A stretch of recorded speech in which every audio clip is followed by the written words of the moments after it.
आज है 3rd of June और कल रात को 2nd ऑफ जून को सिलेक्शन पोस्ट फेज 13 का नोटिफिकेशन आ चुका है। अभी मैं अपना पहले इंट्रोडक्शन दे देता हूँ। लास्ट ईयर से मैंने सीजीएल की प्रिपरेशन करना स्टार्ट करा था। एक्चुअली 2023 के एंड से मैंने स्टार्ट करा था। 2024 में मैंने पहला अटेम्प्ट दिया था और मेंस में मेरे प्री में मेरे 167 मार्क्स थे और मेंस में मेरे 328.5 मार्क्स थे। एक दो क्वेश्चंस अगर सही होते या थोड़े बहुत मार्क्स अगर 3-4 नंबर भी आगे होता तो शायद मेरा फाइनल सिलेक्शन इसी साल हो जाता। बट कोई नहीं, अभी मेरा अब इस साल की साइकिल में मेरे सारे सेकंड अटेम्प्ट्स होंगे। लास्ट टाइम मेरा सीएचएसएल नहीं क्लियर हुआ था, बट मैंने इससे पहले कभी भी सिलेक्शन पोस्ट का एग्जाम नहीं दिया था। इस बार मैंने सोचा था कि मैं सिलेक्शन पोस्ट का दूंगा, क्योंकि इससे पहले कहीं पे भी यूट्यूब पर भी अगर आप ढूंढते हो कि आपको कोई भी ऐसा बच्चा नहीं मिलेगा जो कि सिलेक्शन जिसका कंप्लीट प्रोसेस कंप्लीट होने के बाद जिसका फाइनल सिलेक्शन हुआ। बट अभी रिसेंटली मैंने देखा कि इस साल कई सारे ऐसे बच्चे जिनका फेज 11 से फाइनल सिलेक्शन हुआ है। जैसे एक बहुत ही फेमस यूट्यूबर है, एक दीदी, तो उनका भी फाइनल सिलेक्शन हुआ है। तो इस वजह से मैंने सोचा कि इस बार मैं सिलेक्शन पोस्ट का एग्जाम दूंगा।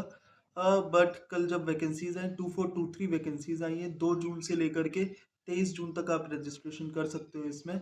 और सिलेक्शन पोस्ट में क्या होता है कि आपको एक एक एक पोस्ट के लिए अलग अलग फॉर्म भरना होता है, मगर आप जो मैक्सिमम नंबर ऑफ पेपर है वो आप 3 ही दे सकते हो। एक मैट्रिकुलेशन लेवल पर, एक इंटरमीडिएट लेवल पर और एक जो आपका ग्रेजुएशन लेवल पे होता है। तो एग्जाम आपको 3 ही देने होंगे, अलग अलग दिन होते हैं, अलग अलग शिफ्ट्स में होते हैं। वैकेंसीज 2423 अभी तक की हैं और इसमें बहुत ज़्यादा पोस्ट होती है। 365 के अराउंड इस नोटिफिकेशन में पोस्ट आई हैं।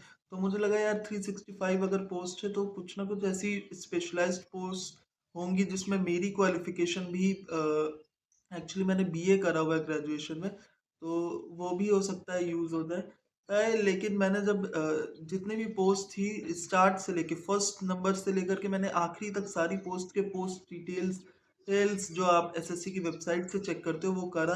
ज़्यादातर में कुछ ना कुछ या तो एक्सपीरियंस मांगा है या तो इंजीनियरिंग में डिग्री मांगी है, या फिर मतलब नॉर्मल ग्रेजुएट्स के लिए तो बहुत ही रेयर। इवन मैंने देखा जिन्होंने बीएससी करा है उनके लिए बहुत सारी अपॉर्चुनिटीज है, बहुत सारी वैकेंसीज है, बहुत अच्छे अच्छे पोस्ट पर भी वो हो सकते हैं। लेकिन जो बीए वाले ग्रेजुएट्स हैं या एक्चुअली बीए वालों के ही साथ थोड़ी सी दिक्कत है, क्योंकि बीकॉम वालों के साथ भी मैंने देखा बहुत सारी ऐसी पोस्ट है अकाउंटेंट वाली या अकाउंट्स में असिस्टेंट वाली, अकाउंट्स में रिसर्च वाली, उन सब में भी बीकॉम मांगा है। लेकिन नॉर्मल ग्रेजुएशन बहुत रेयर, एमटीएस जैसी पोस्ट के लिए नॉर्मल ग्रेजुएशन मांगा है। और ज्यादातर मैंने देखा एमटीएस या दो जो पोस्ट होती है आपकी यूडीसी, यूडीसी के लिए भी जनरल जो आपकी क्वालिफिकेशन है यानी नॉर्मल कोई सा भी ग्रेजुएशन है वो मांगा है।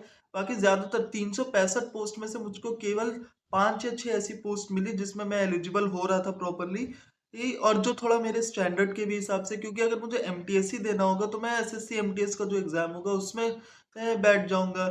कम से कम एटलीस्ट वहां पर एक पूरी जॉइंट वैकेंसी तो होती है कि यार 3000 4000 10,000 तक भी लास्ट ईयर गई थी। कि ऐसा नहीं होगा कि मैं इसमें 10 पोस्ट के लिए 10 एमटीएस की पोस्ट के लिए मैं फॉर्म भरूं और फिर उसमें भी रिजेक्ट हो जाऊं या जो भी फाइनल इसमें, क्योंकि रेशियो बहुत ज्यादा होता है इसमें।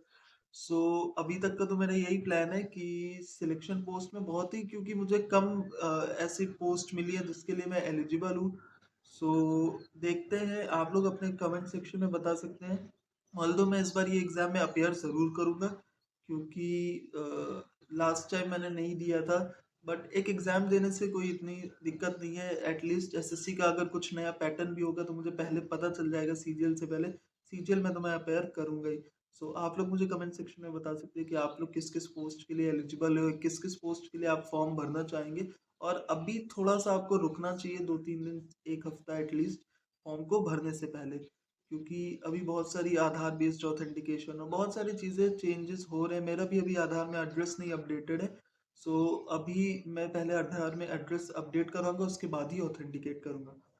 Thank you for watching and अभी जो भी मेरे आगे जर्नी में जो भी चीज़ें मैं करता रहूँगा उन सबको मैं ऐसे वीडियो के फॉर्म में इस चैनल पे शेयर करता रहूँगा।